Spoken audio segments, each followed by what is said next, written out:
Sun Business, les dirigeants et les entrepreneurs du territoire ont la parole. Clément Lessort. Voilà, bonjour à toutes et à tous, je suis ravi de vous retrouver ce mardi 13 mars pour ce nouveau numéro de Sun Business. Un numéro, une émission gourmande et résolument tournée vers notre territoire. Amélie Saillet, bonjour. Bonjour. Et merci d'avoir accepté mon invitation. Vous êtes la fondatrice et dirigeante de Saveurs Détonnantes. C'est le premier regroupement d'artisans produisant à Nantes et plus largement sur le territoire et utilisant des produits locaux. Amélie Saillet, vous êtes partie de quelle conviction pour lancer ce réseau ?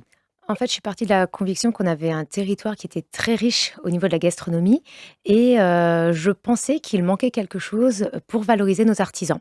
Et en effet, je pense avoir raison puisque du coup, il n'y avait rien sur le territoire. Donc, on a commencé à 5 artisans et aujourd'hui, il y a une vingtaine d'artisans qui ont adhéré en fait à Saveurs Détonnantes. Et le but, c'est de les valoriser sur tout type de moyens de communication. Donc aujourd'hui, il y a également 10 restaurants qui sont partenaires. Il y en a à peu près 20 ou 30 autres qui nous permettent en fait de faire de l'événementiel en entreprise et de pouvoir s'implanter et de faire connaître les artisans sur le territoire. On va comprendre évidemment ce qui fait l'ADN et le dénominateur commun de ces artisans. C'est d'abord leur conviction et puis on l'a bien compris de travailler à partir de produits frais, de produits locaux. C'est aussi en résonance avec votre parcours personnel. Vous avez été chargé grand compte chez les traiteurs événementiels à Nantes et à Paris également. C'est peut-être ce que vous ne vouliez plus ou ce que vous aviez constaté chez vos anciens prestataires et employeurs que vous ne vouliez plus, dont vous ne vouliez plus dans ce nouveau réseau ? Alors en fait, il y avait beaucoup de demandes. C'est vrai qu'on fait toujours appel à un traiteur. Il y a toujours une occasion en fait d'avoir un petit déjeuner, un cocktail, un buffet. Par contre, c'est vrai qu'on tourne très souvent autour des mêmes offres. Et ce que je voulais, c'était vraiment avoir des artisans qui soient là devant le public pour vraiment parler de leur histoire. Donc on n'est pas là pour manger au buffet, on est là pour boire les paroles d'un artisan et vraiment se rapprocher de ce qu'on a en fait à côté de soi et qu'on ne sait pas du tout. Charte de qualité, une charte de qualité et un contenu du cahier des charges. En gros, et autrement dit, quels sont les critères qu'il faut satisfaire pour être référencé au sein de Saveurs Détonnantes ? Alors en effet, il faut être donc un artisan sur le territoire Nantes-Saint-Nazaire, dans la gastronomie, et utiliser en majorité des matières premières locales. Donc faire appel aux producteurs locaux. Basiquement, c'est tout ce qui va être farine, les œufs, le beurre. On a de la chance d'avoir du poisson, du fromage, de la viande. Donc, on a vraiment tout. On a des céréales également. Donc, voilà, il faut répondre à ce cahier des charges. Et ensuite, la simple réponse au cahier des charges, en fait, ne justifie pas derrière la valeur humaine et la valeur du produit en termes de visuel également. Donc ça, c'est quelque chose qui est important. Donc on remplit un questionnaire qualité qui est établi un petit peu sur 3 parties, un petit peu qui vous êtes, nous, qui nous sommes, et est-ce que vous avez déjà quelque chose de similaire sur lequel vous êtes rapprochés, et ensemble, qu'est-ce qu'on peut faire pour le territoire ? Et c'est un peu comme à l'école. On passe l'écrit et après, une fois que c'est validé, on passe l'oral. Donc là, je viens sur site avec des artisans pour également un petit peu valider l'éthique et valider l'envie de l'artisan de travailler en événementiel avec nous. Amélie Saillet, vous recherchez encore des adhérents aujourd'hui ? On en recherche toujours. Alors après, en effet, il y a vraiment cette volonté d'événementiel qui est assez prenante. Donc, on a pas mal de secteurs représentés. On a la boulangerie, on a les vignerons, on a du biscuit. Donc, vous veillez la diversité de l'offre. Oui, parce que ça me permet de répondre à toute demande en fait de mon client. En effet, le petit déjeuner, on peut le faire sur une base de viennoiserie, une base de granola, de confiture. On peut faire les cocktails déjeunatoires et on a toute un panel en fait d'animations, que ce soit des animations plancha, bar à chocolat, bar à tartelette, bar à terrine, bar à fromage, voilà, qui nous permettent de nous différencier, encore une fois, des traiteurs ou en complément d'un traiteur, bien sûr. Est-ce que plus d'adhérents et aller chercher aussi du volume, ce n'est pas un risque de dispersion, de moins maîtriser la qualité de ceux que vous référencez ?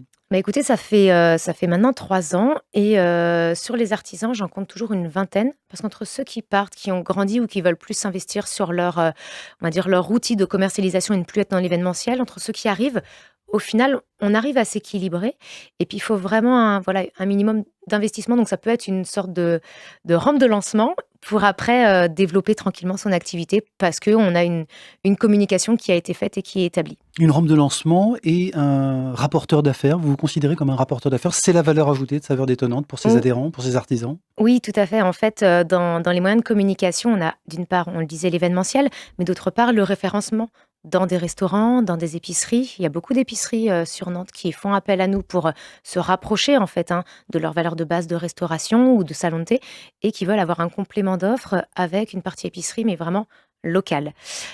Et ensuite, il va y avoir, tout ce qui est, événements publics aussi pour, se valoriser au sein de n'importe quelle, foire, salon. Donc vous les accompagnez évidemment en termes de business, mais également de communication et de marketing.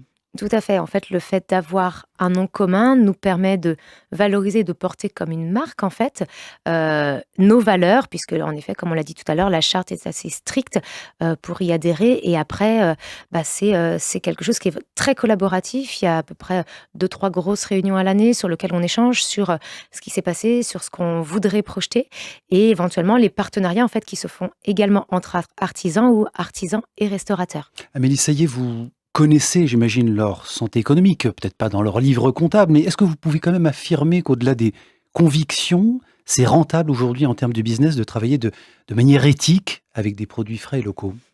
C'est rentable. Après, en effet, il faut se démarquer. Il faut vraiment avoir une bonne communication parce qu'en effet, il y a beaucoup de mots qui sont galvaudés. On a l'impression que ça va être beaucoup plus cher. On va plus s'orienter sur du bio alors que le local peut être tout aussi bon. Et en fait, il faut vraiment revaloriser sa communication pour en fait porter son projet. Et à partir de là, on est comme n'importe quelle entreprise. À partir du moment où il y a de l'humain, là, moi, j'ai affaire à une cinquantaine de personnes qui sont ultra passionnées et qui, en effet, portent des vraies valeurs. Vos clients aujourd'hui, ce sont des agences événementielles ou en direct des entreprises qui passent commande chez vous? Alors, ce sont des entreprises en direct. L'agence, pour avoir travaillé du coup en traiteur, l'agence, on n'a pas le client en direct, donc on n'a pas vraiment son souhait. On va pas creuser jusqu'au bout. L'agence va me faire un cahier des charges. On veut un cocktail avec ça à l'intérieur. Alors que le client, on peut se permettre d'aller chercher quelle est l'occasion de l'événement, pourquoi est-ce que vous le faites, plus d'hommes, de femmes, ça aussi ça change par rapport au timing. Donc on peut aller à la pêche aux infos, un peu plus dans le détail avec l'agence en direct, l'entreprise en direct que l'agence en fait. Des entreprises qui sont sensibles aux convictions que vous défendez, que vous revendiquez? J'en ai énormément sur le territoire qui sont fortement implantés, qui ont des vraies renommées et qui font appel à moi depuis 3 ans parce qu'en effet, pour eux, c'est très important d'avoir cette logique. Ils sont un peu dans cette logique RSE.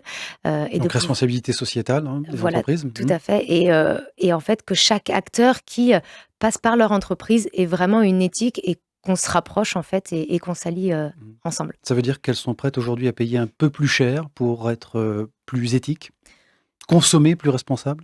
Oui, voilà. Après, en effet, plus cher, tout dépend de ce qu'on appelle cher, mais revaloriser et repositionner aussi le produit par rapport à un prix. Il y a tellement une offre, une demande aujourd'hui et tout se perd. J'irai même pas jusqu'à dire qu'on est plus cher. On va être sur le prix du marché. Simplement, c'est dans la tête des gens, ça va être plus simple de faire appel à un tel ou un tel que de se dire on va faire du local parce que voilà, inconsciemment, on se dit ça va être plus cher, alors que pas forcément. Amélie Saillet, vous êtes également ambassadrice du territoire Nantes-Saint-Nazaire, parmi une communauté de 170 personnalités du monde économique notamment. Concrètement et au-delà du titre, qu'est-ce que ça implique pour vous au quotidien?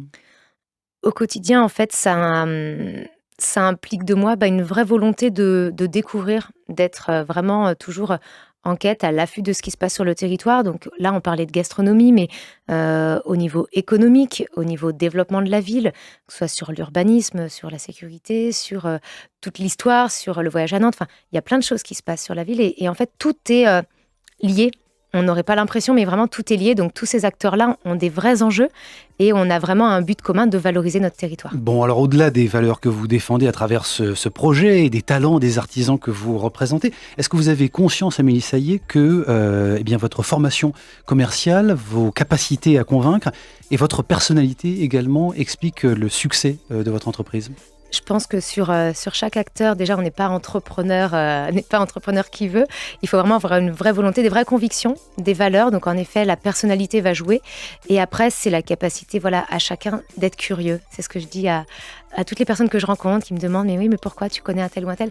C'est juste que je suis curieuse et c'est un peu ma question phare dans ma tête, c'est de me dire au pire, il se passe pas grand-chose, donc on y va. Donc j'y vais et c'est toujours des très belles rencontres. Curieuse, passionnée et entrepreneuse, fondatrice et dirigeante de Saveurs Détonnantes. Amélie, ça y est, merci d'avoir été dans nos studios. Je vous donne rendez-vous la semaine prochaine pour un nouveau numéro de Sun Business. C'était comme chaque semaine Vincent Levesque à la réalisation.